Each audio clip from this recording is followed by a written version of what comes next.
Hi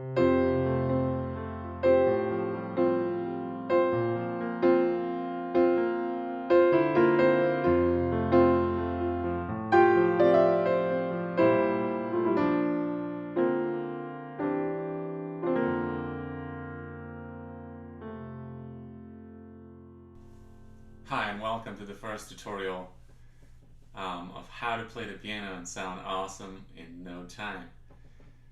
So let's take a closer look at some of the basic technique and methods.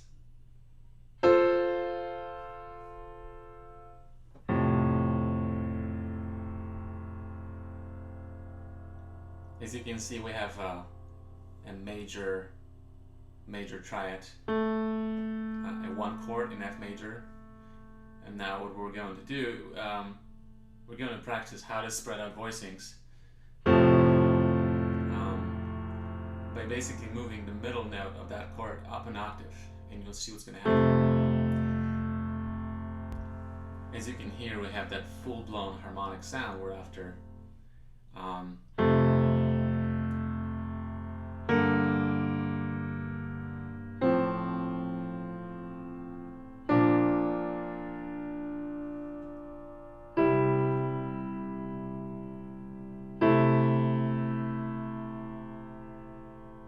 So as you can hear, we can apply these voicings to almost any chord, major or minor, within any tonality, in inversions as well.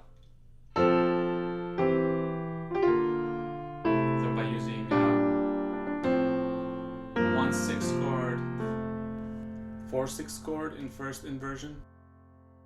Now let's try to put the left hand and right hand together into a little exercise.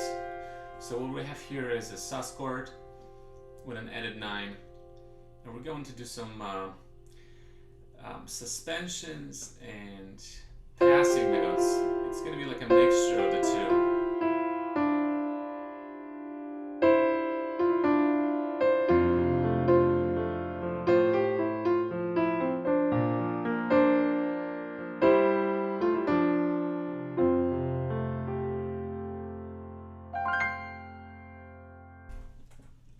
Now, very important to understanding what is happening here is to understand the flow between the chords, the harmonic flow, and a certain fluidity to our left hand movement, so that we don't end up sounding like we're simply trying to connect chords without actually thinking forward about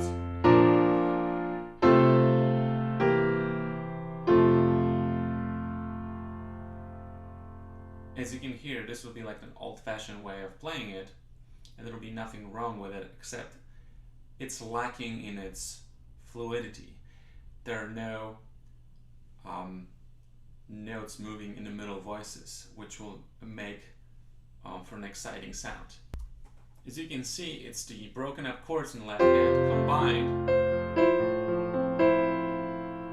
with the suspensions and passing notes in the right hand. So all that stuff that happens between the chords is very important. See, that major 7th added in right hand creates certain excitement, suspension, and forward motion of the harmonies.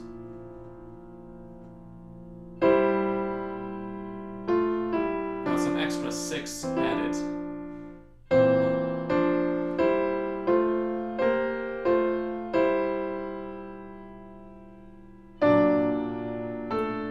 Now sharp 5, which makes for another color added to the chord.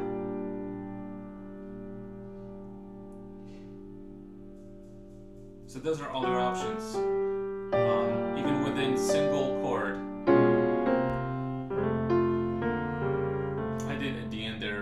flat 6 chord with a 7 in the bass combined with the dominant sus chord, resulting back to 1 to F.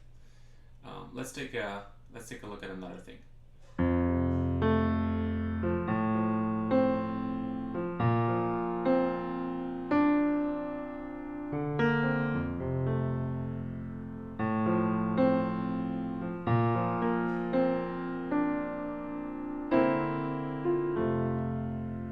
as you can hear, we could design ourselves this little etude for left hand and practice spread out voicings just with left hand, because left hand gives so much forward motion and inertia to the music. It almost seems like a right hand is just a icing in a cake to the overall sound, and we just keep it going.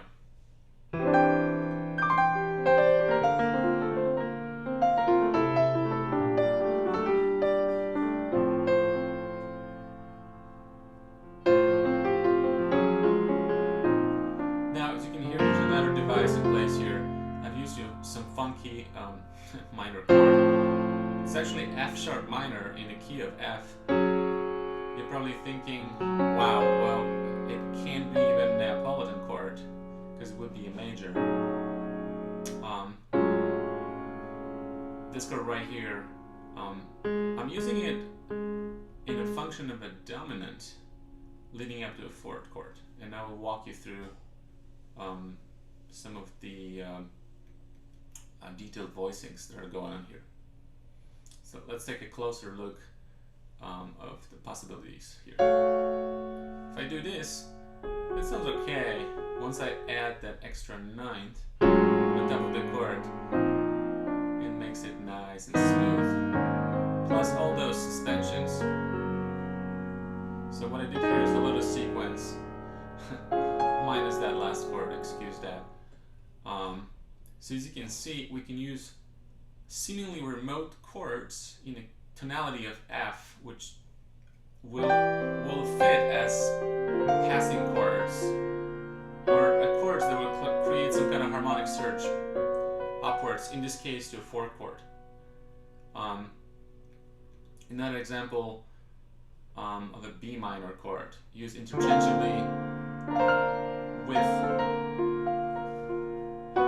with a fourth chord. As you can see, I'm switching back and forth between 4/6 chord, which is a subdominant with a third in the bass, and throwing the B minor chord also with a third in the bass, and playing a melodic minor scale over it that gives this impressionistic vibe to it.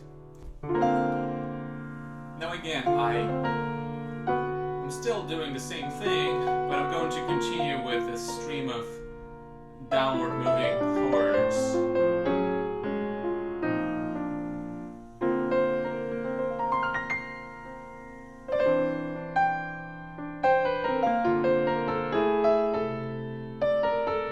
Now again, the flat 6 chord with a 7th in the bass seems like a staple in my playing, with some octatonic scales in there, going up to a dominant 6/4, resolving 5/7, and back to 1 with 4/3 suspension in the right hand, and sharp 5 going down to sharp 4 and 5 and back to 1.